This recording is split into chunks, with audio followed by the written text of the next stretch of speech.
तो पश्चिम बंगाल में चुनावी खेला शुरू हो चुका है। नंदीग्राम एक बार फिर से बंगाल की सियासत में बड़े बदलाव का गवाह बनने जा रहा है। नंदीग्राम के आंदोलन से ही सत्ता पर काबिज हुई ममता बनर्जी को उनके सेनापति रहे शुभेंदु से ही पार पाना होगा। देखिए रिपोर्ट।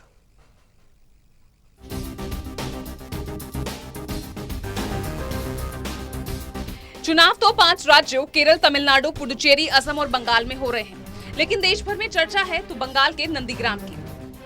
क्या नंदीग्राम एक बार फिर बंगाल की सियासत में बड़े बदलाव का गवाह बनने जा रहा है? ये जानने के लिए मतदाताओं का मूड भांपना उतना आसान तो नहीं है, लेकिन चौक चौराहों से लेकर दूर सुदूर गांवों तक फागुनी बयार के साथ जय श्री राम के उद्घोष काफी कुछ कहानी बयां कर रहे हैं। यहाँ दीदी को कभी उनके ही सबसे बड़े सेनापति रहे शुभेंदु अधिकारी कड़ी टक्कर दे रहे हैं और इसकी गूंज पूरे बंगाल में ही नहीं बल्कि देश भर में सुनी जा रही है। बंगाल के पूर्व मेदिनीपुर जिले का नंदीग्राम ठीक 14 साल पहले 14 मार्च 2007 को देश ही नहीं बल्कि पूरी दुनिया में चर्चा का विषय बना था। यहाँ केमिकल फैक्ट्री के लिए जमीन अधिग्रहण किए जाने के खिलाफ पहले लोगों को भड़काया गया।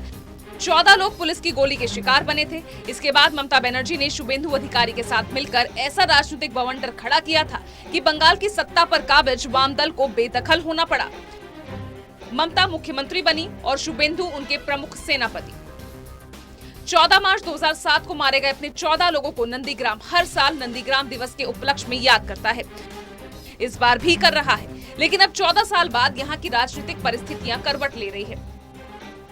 नंदीग्राम के आंदोलन से ही सत्ता पर काबिज हुई ममता बनर्जी को एक बार फिर बंगाल की गद्दी हासिल करने के लिए कभी उनके सेनापति रहे शुभेंदु से ही पार पाना होगा। नंदीग्राम में धरती पुत्र की पहचान रखने वाले शुभेंदु बीजेपी का दामन थामकर उन्हें चुनौती दे रहे हैं। आत्मविश्वास ऐसा कि ममता को 50,000 वोटों से हराने की चुनौती दे रखी है। बात अगर पिछले चुनाव की करें तो साल 2016 में हुए विधानसभा चुनाव में अधिकारी शुभेंदु ने सीपीआई के अब्दुल कबी को यहां से मात दी थी। शुभेंदु के दबदबे का अंदाजा इस बात से लगाया जा सकता है कि उन्हें 66.79% वोट मिले। वहीं दूसरे नंबर पर रहे अब्दुल कबी को 26.49% लोगों ने वोट किया। जीत का अंतर 40.3% यानी 81,230 था। वहीं बीजेपी को यहां सिर्फ 5.32% वोट मिले। साफ है कि टीएमसी के साथ शुभेंदु के तड़के ने नंदीग्राम में कई रिकॉर्ड तोड़े, लेकिन अब समीकरण बदल चुका है। शुभेंदु बीजेपी के साथ हैं, ऐसे में बीजेपी के सिर्फ 5% वोट बैंक को जीत में बदलना और सामने ममता बनर्जी का उम्मीदवार होना किसी चुनौती से कम नहीं। Special desk, total news.